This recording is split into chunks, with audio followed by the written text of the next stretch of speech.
नमस्कार, हर खबर में आप सभी का स्वागत है। आप सभी के साथ हाजिर हूं मैं कंचन। हर खबर की खास पेशकश कालका से समालका में आप सभी का स्वागत है। मुख्यमंत्री मनोहर लाल ने प्रदेश में लागू केंद्रीय योजनाओं की मंगलवार को समीक्षा बैठक की है, जहां पर उन्होंने प्रधानमंत्री आवास योजना, प्रधानमंत्री ग्राम सड़क योजना, प्रधानमंत्री जीवन ज्योति योजना समेत कई मुद्दों पर चर्चा की।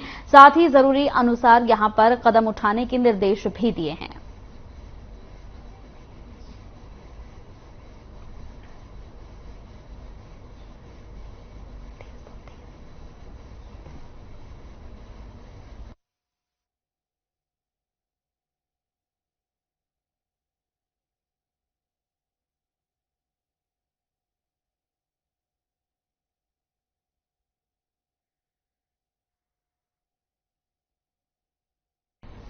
कांग्रेस उपाध्यक्ष राहुल गांधी की हल्ला बोल रैली के बाद हरियाणा के कांग्रेसी अब भारत जोड़ो यात्रा का स्वागत करने को तैयार हैं। जब तक ये यात्रा हरियाणा में आएगी तब तक पार्टी का संगठन बनकर तैयार हो चुका होगा, जिसको लेकर नेता प्रतिपक्ष भूपेंद्र सिंह हुड्डा ने प्रेस वार्ता की, जिसमें उन्होंने सरकार के खिलाफ यहां पर जबरदस्त तरीके से निशाना भी साधा।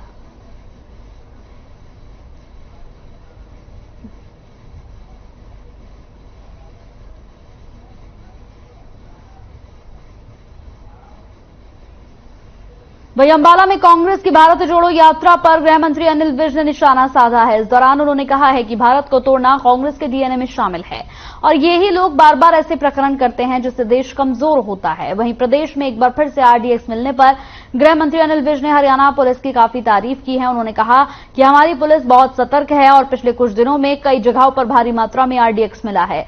आगे नीतीश सरकार के मंत्री के बयान पर उन्होंने कहा कि नीतीश की सरकार में कोई सच बोलने वाला ही नहीं है, जो अपनी सरकार की असलियत बता रहे हैं।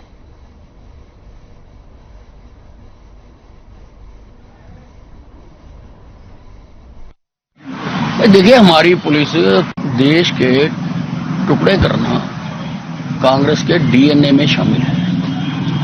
1947 में इन्होंने देश का विभाजन करवाया। लगभग 1.25 करोड़ लोग विस्थापित हुए, लगभग 1 लाख लोगों की शहादत हुई। 1984 में फिर इन्होंने सिख दंगे करवा के लगभग 3400 सिखों का शहादत हुई है। अब जब इन्होंने कहा कि हम भारत जोड़ो यात्रा शुरू करेंगे, तो ऐसा लगने लगा था शायद ये अपनी गलती का प्रायश्चित करना चाहते हैं, अपनी गलती का प्रायश्चित करना चाहते हैं, इसलिए भारत जोड़ो यात्रा निकाल रहे हैं। देखिए, हमारी पुलिस पूरी तरह से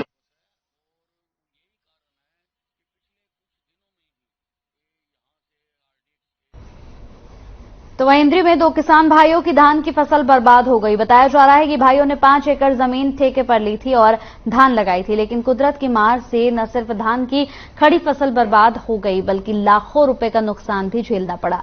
हालांकि इस फसल के बारे में उन्होंने कृषि विभाग के अधिकारियों को जानकारी दी है। इसके अलावा किसान यूनियन ने भी सरकार से दोनों किसानों के लिए मुआवजे की मांग की है। बता दें कि दोनों भाइयों ने 5 एकड़ भूमि 50,000 रुपए प्रति एकड़ के हिसाब से ठेके पर ली थी, जिसमें धान की रोपाई भी कर दी गई थी। जैसे ही धान तैयार होने लगी वैसे ही पूरी फसल बर्बाद हो गई।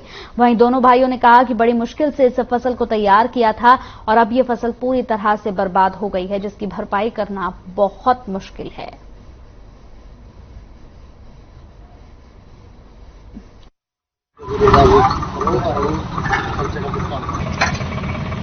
देखिए, ये चौगामे के हैं 2 लड़के और इनके जो मेन बात है, गांव घर में कोई बड़ा बुजुर्ग नहीं है। पहले इनके दादा खेती करते थे, वो एक्सपायर हो गए थे। इनके फादर साहब थे, वो एक्सपायर हो गए थे। अब सिर्फ 2 ही ये लड़के हैं और ज्यादा उम्र नहीं है, 17-18 साल की उम्र है और ठेके पर लेकर अपना गुजर बसर कर रहे थे। 5 किले इन्होंने ठेके पर लिए, 4,000 रुपए के हिसाब से लिए। 20-20 हजार 25-25 हजार एक किले का खर्चा कर दिया, खाद दवाई सब कुछ कर दिया। जिस टाइम फसल लेने की बारी आई, अपना खर्चा पूरा करने की बारी आई, तो इसमें कोई बीमारी आई है, हमें नहीं पता लगा कौन सी है कौन सी नहीं। डॉक्टरों से भी दिखाई पड़े, देखने भी आए, पर किसी ने कुछ नहीं बताया। कोई का मौसम की वजह से, कोई का कुछ।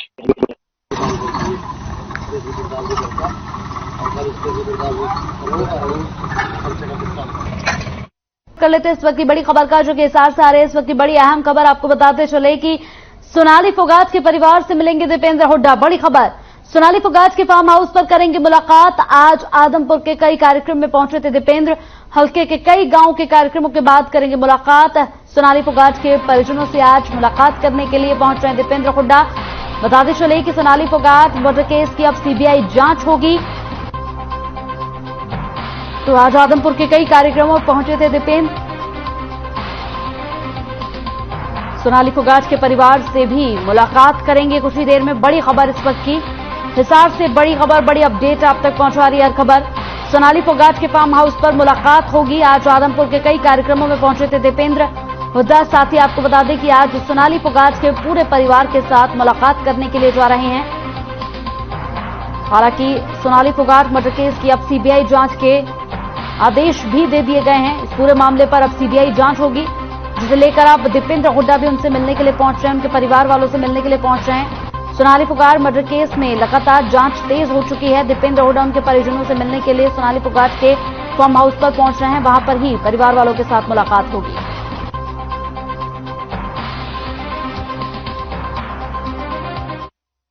तो फरीदाबाद में सीएम फ्लाइंग और फूड सेफ्टी विभाग ने चाप बनाने वाली फैक्ट्री में छापेमारी की, जहां पर वल्लभगढ़ के मुजेसर इलाके में एक सोया चाप बनाने वाली कंपनी से भारी मात्रा में मैदा चाप बरामद की गई है। बता दें आपको कि चाप बनाने के लिए घटिया सामग्री का इस्तेमाल किया जा रहा था। सीएम फ्लाइंग ने मौके पर फूड एंड सेफ्टी विभाग की टीम को बुलाकर मैदा चाप के सैंपल लेकर जांच के लिए आगे भेज दिए हैं और चाप बनाने वाले गोदाम मालिक के खिलाफ मामला दर्ज कर आगे की कार्रवाई शुरू कर दी है।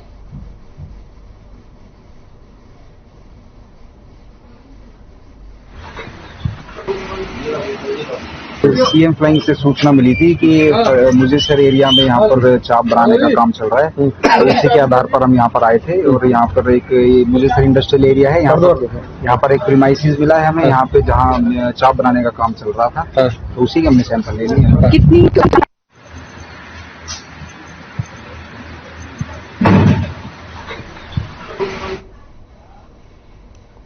खबर भिवानी से है, जहां राज्यसभा सांसद दीपेंद्र हुड्डा मुड़ाल गांव में अपने समर्थकों की कृषि उपकरणों की दुकानों का शुभारंभ करने के लिए पहुंचे। इस दौरान दीपेंद्र हुड्डा का भव्य स्वागत किया गया। वहीं दीपेंद्र हुड्डा ने केजरीवाल को एसवाइल के मुद्दे पर जमकर घेरा। उन्होंने कहा कि केजरीवाल कह रहे हैं कि पंजाब में पानी कम है और एसवाइल का मुद्दा सुलझाने के लिए उनके पास फॉर्मूला भी है, जो वो सिर्फ और सिर्फ प्रधानमंत्री को बताएंगे। लेकिन अगर एसवाइल का समाधान है केजरीवाल के पास या कोई फॉर्मूला है, तो वो पीएम मोदी के बजाय हरियाणा की जनता और सुप्रीम कोर्ट को बताएं।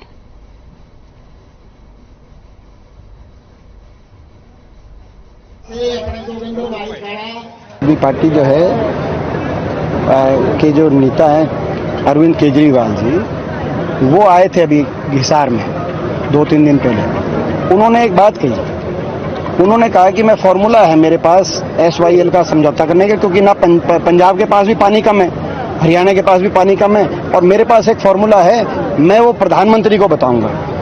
मैं इस बात से पूर्णतः असहमत हूं जो उन्होंने कहा है। पहली बात तो वो कैसा फैसला कर सकते हैं कि पंजाब में पानी कम है? सुप्रीम कोर्ट फैसला करे, और सुप्रीम कोर्ट ने अंतिम निर्णय दिया है कि पंजाब के पास सरप्लस पानी है और हरियाणा के पास पानी कम है। दो भाइयों के पानी की लड़ाई होती है तो कोर्ट फैसला करता है। सुप्रीम कोर्ट ने अंतिम निर्णय जब दे दिया कि पंजाब के पास सरप्लस पानी है, तो केजरीवाल जी कौन होते हैं कहने वाले कि वे पंजाब के पास भी नहीं है, हरियाणा के पास। नांगल चौधरी के गांव डाड़ी बठौड़ा में सीबीआई की छापेमारी का मामला सामने आया है। बताया जा रहा है कि जम्मू कश्मीर से खाते में ट्रांजैक्शन को लेकर यहां नरेंद्र कुमार के घर पर छापा पड़ा है। पड़ोसी गांव के युवक ने नरेंद्र कुमार के खाते में पैसे डलवाए थे और पैसे निकालकर किसी को देने के लिए बोला था। उन पैसों को नरेंद्र कुमार ने अपने खाते से निकाल कर यहां दे भी दिए। नरेंद्र कुमार घर पर ही ड्राइवरी का काम करता है, जिससे करीब 3 घंटे तक पूछताछ के बाद सीबीआई नोटिस यहां पर थमा गई। बताया जा रहा है कि सीबीआई की टीम में 5 से 7 लोग शामिल थे। सीबीआई रेड को लेकर किसी को कानो कान खबर नहीं हुई। वहीं नोटिस के मुताबिक नरेंद्र कुमार को बुधवार को अब जम्मू पहुंचना होगा।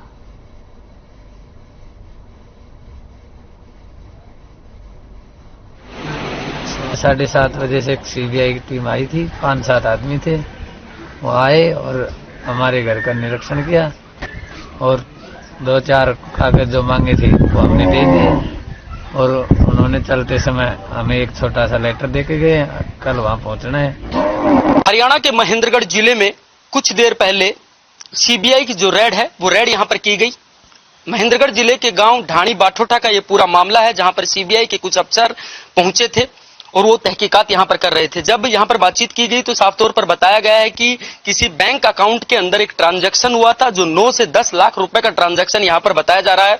जब पूछताछ की गई तो उस पूछताछ के दौरान जो बैंक की कॉपी है, उसकी स्टेटमेंट है, वो स्टेटमेंट सीबीआई की टीम अपने साथ लेकर गई है। साथ ही इन लोगों को एक नोटिस दिया गया है कि कल तक ये लोग जम्मू पहुंचे। सीबीआई की जो टीम है वो किस मामले को लेकर यहां पर जांच करने के लिए पहुंची थी, इस चीज की तहकीकात फिलहाल की जा रही है।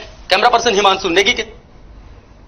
तो वहीं बवानीखेड़ा में लाला चतुर्भुज सामान्य अस्पताल में सीएमओ ने औचक निरीक्षण किया है। जिस समय सीएमओ अस्पताल में पहुंचे उस समय 80% कर्मचारी स्टाफ जो है वो ड्यूटी पर ही नहीं था। सीएमओ ने पूरे अस्पताल का बारीकी से निरीक्षण किया, जिसमें कई खामियां मिली। सीएमओ ने 1 हफ्ते के अंदर खामियों को सुधारने के आदेश दिए हैं। वहीं अस्पताल से नदारद सभी कर्मचारियों को सफाई देने के भी आदेश दिए हैं। सीएमओ जैसे ही अस्पताल में पहुंचे तभी सभी कर्मचारियों के मोबाइल फोन ऑफिस में रखवा दिए गए, ताकि वो किसी अन्य कर्मचारी को इसकी सूचना न दे सके। इससे पता चला कि 80% कर्मचारी सही समय पर सामान्य अस्पताल में नहीं पहुंचते हैं, जिनको स्पष्टीकरण के आदेश विभाग द्वारा जारी कर दिए गए हैं। सीएमओ ने कहा कि जनता की सेवा ही स्वास्थ्य विभाग की प्राथमिकता है। आमजन को सभी स्वास्थ्य सेवाओं का लाभ सही तरीके से मिलना चाहिए।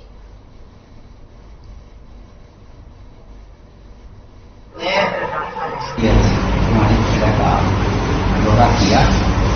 दौरा करने का हमारा मकसद यही है कि कर्मचारी अधिकारी समय पर जो सुविधाएं मिलनी चाहिए वो समय पर। तो दौरा के उपरांत में पाया कि कर्मचारी अधिकारी समय पर नहीं, इसलिए हम ये जो कार्यक्रम चेक करने का ये जारी रखें। एक बार फिर साबर सिटी गुरुग्राम में डेंगू ने अपना कहर बरपाना शुरू कर दिया है। स्वास्थ्य विभाग के आंकड़ों पर गौर करें तो जिले में रोजाना सैकड़ों लोगों के सैंपल कलेक्टेड किए जा रहे हैं। आपको बता दें कि यहां सभी सैंपल कलेक्ट हो रहे हैं। सरकारी आंकड़ों के मुताबिक जिले में 23 लोगों में डेंगू की पुष्टि हुई है। वहीं डेंगू को लेकर सिविल सर्जन ने गुरुग्राम वासियों से अपील की है कि तेज बुखार होने पर नजदीकी स्वास्थ्य केंद्र में जाकर डॉक्टर की सलाह लें।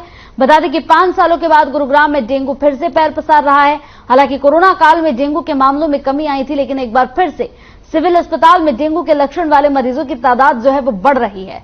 गुरुग्राम में डेंगू से एक बच्ची की मौत की खबर भी है, जबकि प्रदेश में डेंगू से 4 लोगों की मौत की बात सामने आई है, लेकिन स्वास्थ्य विभाग इसकी पुष्टि नहीं कर रहा है।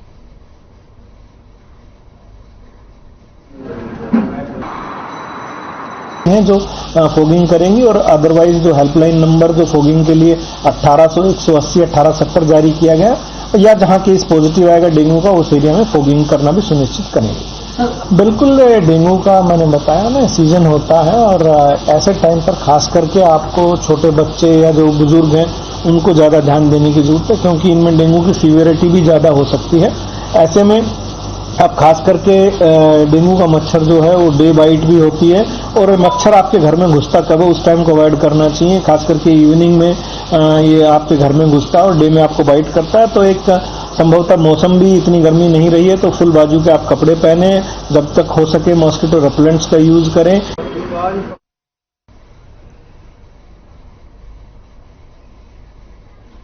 तो वहीं गुरुग्राम में लीला होटल में बम होने की खबर झूठी निकली। पुलिस की जांच में कहीं भी कुछ नहीं मिला है, जिसके बाद पुलिस ने अज्ञात के खिलाफ मामला दर्ज कर जांच पड़ताल शुरू कर दी है। आपको बता दें कि गुरुग्राम के 5 स्टार होटल लीला में बम की सूचना से हड़कंप मच गया।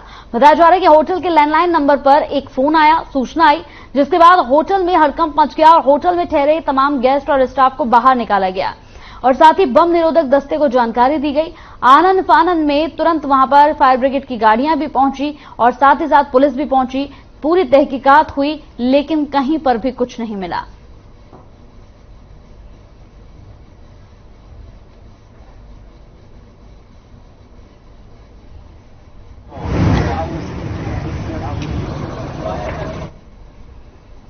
नौखई खबर अब गोला से है। गोला में अरनौली चौकी पुलिस ने हरियाणा पंजाब स्टेट हाईवे पर वाहन चेकिंग अभियान चलाया, जिस दौरान हरियाणा पंजाब बॉर्डर पर आने जाने वाले वाहनों की जांच की जा रही है। बता दें कि क्षेत्र में बढ़ रही बाइक चोरी की वारदातों को लेकर अभियान चलाया जा रहा है। वहीं चौकी इंचार्ज ने बताया कि हरियाणा पंजाब सीमा पर सभी वाहनों की चेकिंग की जा रही है और गाड़ी के दस्तावेज न होने पर कार्रवाई भी की जा रही है, जिससे कि वाहन चोरी की वारदात करने वालों पर शिकंजा कसा जा सके।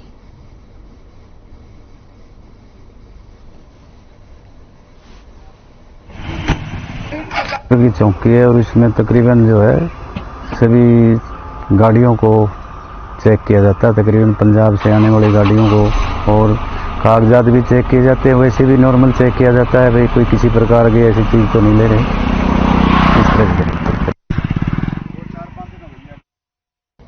तो वहीं जुलाना के करेला गांव में लगभग 40 वर्षीय व्यक्ति का शव मिलने से हड़कंप मच गया, जिसके बाद मामले की जानकारी पुलिस को दी गई।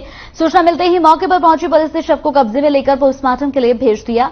साथ ही इस पूरे मामले में संज्ञान लेते हुए एफआईआर दर्ज कर जांच पड़ताल शुरू कर दी।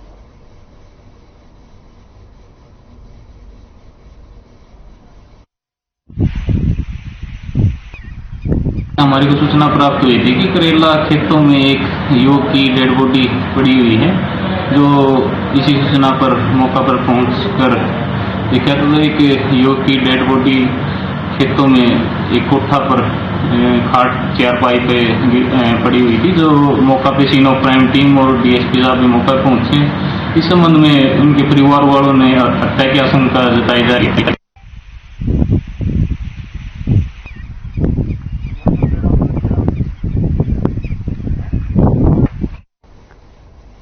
बहादुरगढ़ में शक्तिनगर को सेक्टर 13 से जोड़ने वाली सड़क भ्रष्टाचार का जीता जागता सबूत बनकर रह गई है। मिट्टी के ऊपर सीमेंट कंक्रीट डालकर सड़क बनाई जा रही है, तो वहीं आधी अधूरी सड़क का शुभारंभ बीजेपी के पूर्व विधायक नरेश कौशिक और नगर परिषद के चेयरपर्सन ने कर भी दिया है। अब दूसरी ओर सांझी दल जननायक जनता पार्टी के नेता ठेकेदार के खिलाफ हो गए हैं। जाजपा के हल्का अध्यक्ष संजय दलाल ने बीजीपीओ के साथ मौके पर पहुंचकर सड़क का निरीक्षण किया। संजय दलाल ने कहा कि उद्घाटन के साथ गुणवत्ता का भी ख्याल रखना बेहद जरूरी है, इसलिए काम को रुकवा दिया गया है। पहले सड़क का सुधार होगा, फिर आगे का निर्माण होगा, वो भी गुणवत्ता और नियमों के हिसाब से।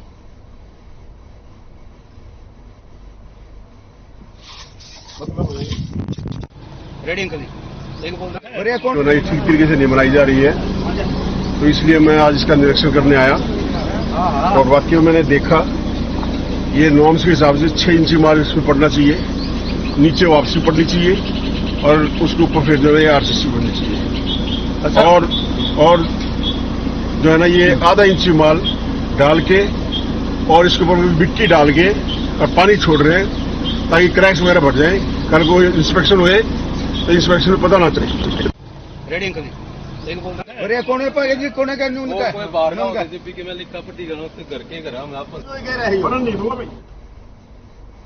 तो भिवानी में इन दिनों ओपन मार्केट और मंडियों में सफेद सोना कहे जाने वाली कपास न्यूनतम समर्थन मूल्य में दोगुने भाव में बिक रही है, जिससे किसानों को खासा यहां लाभ मिल रहा है। इस बार मानसून की अच्छी बरसात की वजह से कपास और बाजरा जो है वो पैदावार उनकी काफी ज्यादा हुई है। इन दिनों कपास मंडी और आढ़तियों तक पहुंच चुकी है, जहां कपास का न्यूनतम समर्थन मूल्य 6,080 रुपए है। वहीं खुले बाजार में कपास 10,500 से 11,000 रुपए प्रति क्विंटल के साथ बिक रही है।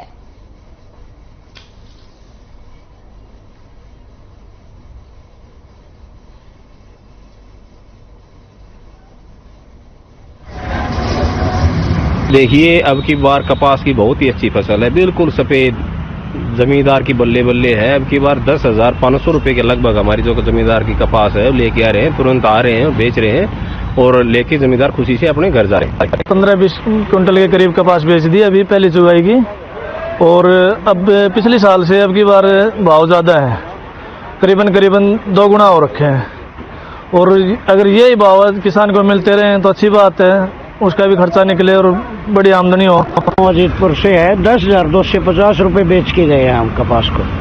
तो कैसा लाभ मानते हो अभी? बहुत बढ़िया, 1.5 पैसा मिल रहा है एमएसपी से, हमने खुश हैं हम।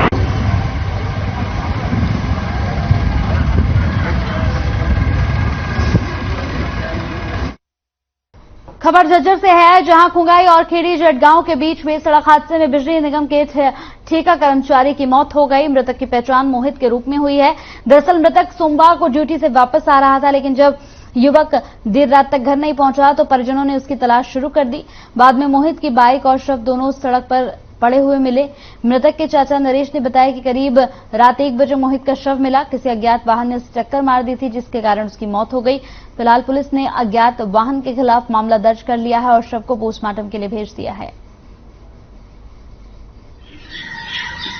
घर से आगे 2 किला चलने के बाद रात के समय जो ये लड़का मोहित है, इसके पिताजी का नाम रमेश है, कबलाना गांव का रहने वाला है। इसको मोटरसाइकिल सहित यह रास्ते में पड़ा हुआ था, जिसको पोस्टमार्टम के लिए जज्जर लाया गया है। इसकी वजह मौत डॉक्टर साहब के पोस्टमार्टम के बाद पता चलेगी।